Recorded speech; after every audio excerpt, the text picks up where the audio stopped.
Sindaco, quanto è importante l'apertura di questa arteria che, ricordiamo, una galleria che tra l'altro porta anche a Raffadali?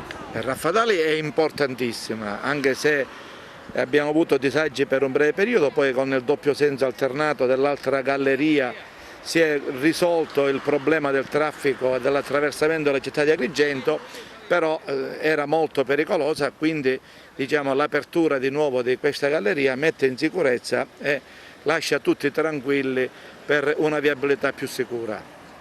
Ci sarà un incontro oggi in prefettura circa appunto le strade, la vostra è una zona, alcune opere sono state fatte, quali sono le criticità del vostro territorio? Ma la criticità è il completamento della SS 118, non interessa propriamente Raffadali, però tutti i paesi dell'entroterra che vanno da Gianciana, Bivona a Santo Stefano, in cui per raggiungerli rimangono 17 km di completamento della SS 118 e spero, così come si è discusso già in diversi tavoli, che venga fatta la progettazione e finalmente si dia inizio ai lavori. Sicuramente è importantissima, anche perché questa arteria collega anche paesi vicini, limitrofi, e alta densità demografica, quindi una viabilità riaperta è fondamentale per la nostra città e anche per i paesi vicini. Meglio tardi che mai. No, l'importante è che le cose si fanno, sicuramente i tempi tecnici ci sono voluti, oggi si riapre, quindi non posso altro che complimentarmi con chi ha seguito questi lavori. Sul viadotto Morandi, diciamo, insomma, struttura più ben importante di questa galleria, che risposte dà all'ANAS?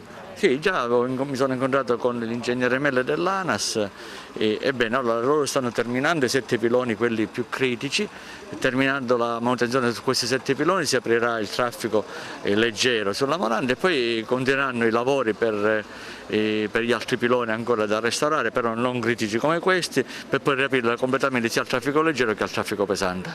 Un traguardo che ci permette di aprire una tratta che non solo per la città e per Raffadali, che sono le città più limitrofe e interessate, ma per tutto questo tratto di strada è fondamentale.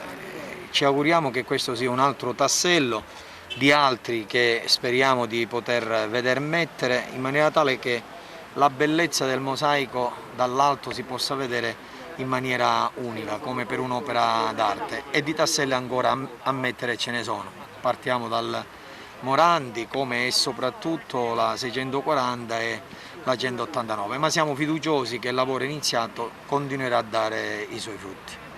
Aggiungiamo un risultato alle battaglie di lotta e di protesta che abbiamo iniziato il 25 di gennaio con la marcia del cartello sociale. Oggi si apre la galleria, ci accontentiamo di questo? Sicuramente no. Chiediamo al Vice Ministro Cancelleri anche di impegnarsi a darci i risultati sulla 640, sulla 189 e sulle altre opere che fanno parte di una viabilità complessiva che ad oggi non funziona.